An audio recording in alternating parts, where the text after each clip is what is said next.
E aí galera, beleza? No vídeo de hoje a gente vai entrevistar o André Miceli, CEO e editor-chefe do MIT Technology Review Brasil. Mas antes de começar, quem puder deixar o like, se inscrever no canal e deixar comentário aqui na descrição, vai ser muito legal. A gente vai falar sobre o mercado de tecnologia no Brasil e a falta de mão de obra qualificada que está tendo aqui no Brasil. Na verdade, esse é um problema bem amplo. O mundo inteiro sofre em função de falta de mão de obra qualificada, ao mesmo tempo que a demanda pelos serviços de tecnologia aumentou muito nos últimos anos, e é uma demanda que tende a continuar crescendo em função de praticamente toda empresa basear sua operação em tecnologia. A gente vive um paradoxo em relação aos empregos, porque muita gente desempregada e não empregável, aquelas pessoas que estão associadas a tarefas mais repetitivas, acabam não conseguindo se colocar, e do outro lado, um monte de vagas que não são preenchíveis. Então, pessoas não empregáveis e vagas não preenchíveis. O Brasil sofre ainda mais por isso. Nosso país, tradicionalmente, tem uma relação muito ruim com a formação matemática, o que afasta as pessoas das carreiras STEM, Science, Technology, Engineering and Math.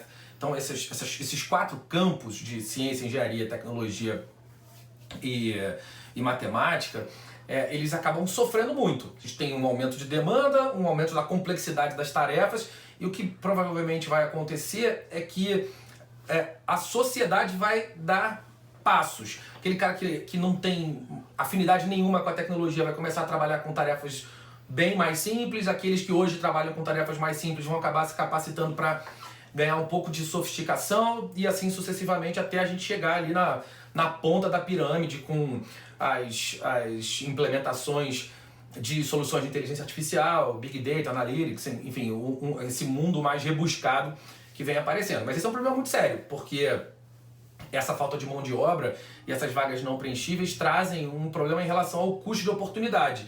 Toda vez que a gente cria um projeto de tecnologia, é natural que a sociedade tenha os avanços que naturalmente estão associados àquele projeto.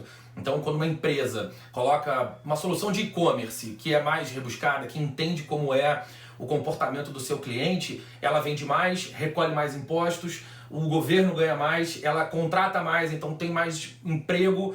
É uma reação que acaba acontecendo em cadeia, e que quando a gente não implementa essas soluções, a sociedade inteira acaba perdendo. O Brasil precisa despertar para a necessidade de formar mão de obra em todos os aspectos da tecnologia.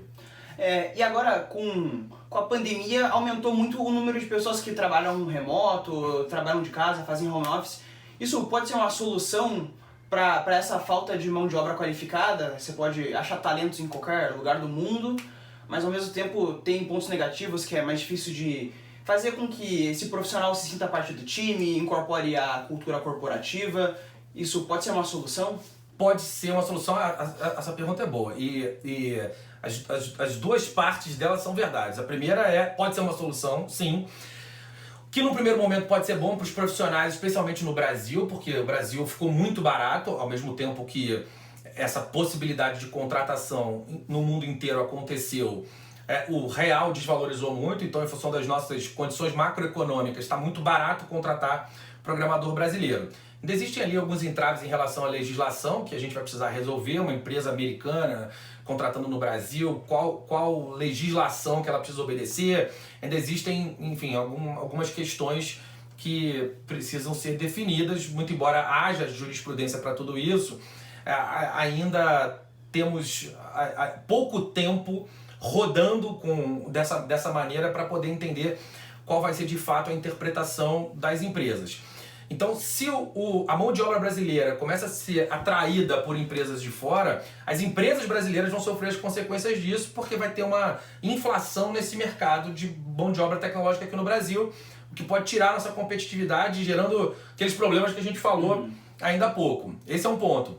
O outro ponto, em relação ao modelo de trabalho remoto, sim, é verdade, tem dois grandes pontos em relação a isso. O primeiro é que os profissionais que são contratados de maneira remota têm mais dificuldade de estabelecer laços de confiança entre os membros da própria equipe, e confiança é um fator de times de alto rendimento. Quando você sabe com quem você trabalha, a tendência é que o time, quando você sabe e gosta dessa pessoa, evidentemente, a tendência é que o time performe melhor, e essa confiança se estabelece no happy hour, no cafezinho, no almoço, e evidentemente essas coisas não são possíveis quando você está fazendo por trabalho puramente remoto.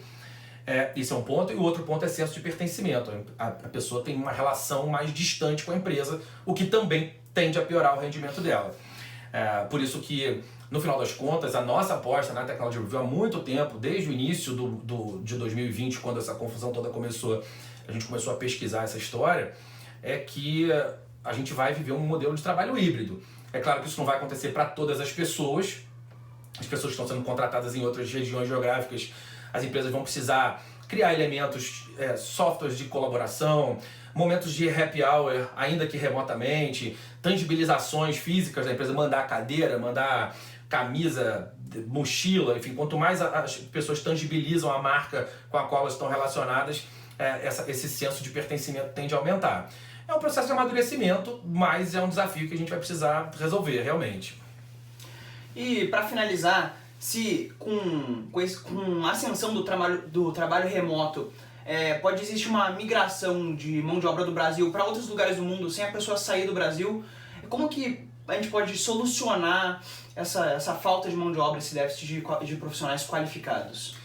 Essa é também uma questão boa e bem difícil de resolver, porque precisa de políticas governamentais. É muito difícil que a sociedade resolva isso por si só. As empresas têm criado programas de estímulo de treinamento dos profissionais. A gente vê acontecendo já, especialmente em alguns lugares em comunidades, alguns projetos sociais que estão com o objetivo de formar mão de obra técnica nessas comunidades, o que eu acho uma excelente ideia. Então as parcerias público-privadas tendem a ajudar nisso também. Mas não tem muito caminho, tem que educar. Sem educação sobre ciência, engenharia, tecnologia e matemática, a sociedade brasileira vai sofrer um impacto muito negativo em função dessas características. Uma moeda que desvalorizou, um mundo que se habituou a trabalhar com mão de obra que é remota, a demanda que aumenta, os preços que sobem, e isso tudo em conjunto vai tirar a competitividade das empresas brasileiras. Elas vão ter que se envolver no processo de formação de mão de obra, mas o governo tem uma excelente oportunidade para gerar emprego, para aumentar a renda média, para aumentar a arrecadação. Então tem muitos pontos para que todos se favoreçam dessa formação, tanto o governo quanto a sociedade e, evidentemente, as empresas também. Excelente. Então, essa foi a entrevista com o André Micheli, CEO e editor-chefe do MIT Technology Review Brasil. Se vocês quiserem se inscrever no canal, deixarem like e deixarem comentários aqui, ajuda muito o canal a crescer. E também, quem quiser encontrar o André, vou deixar os links aqui na descrição. É isso. Tchau, tchau. Tchau, tchau.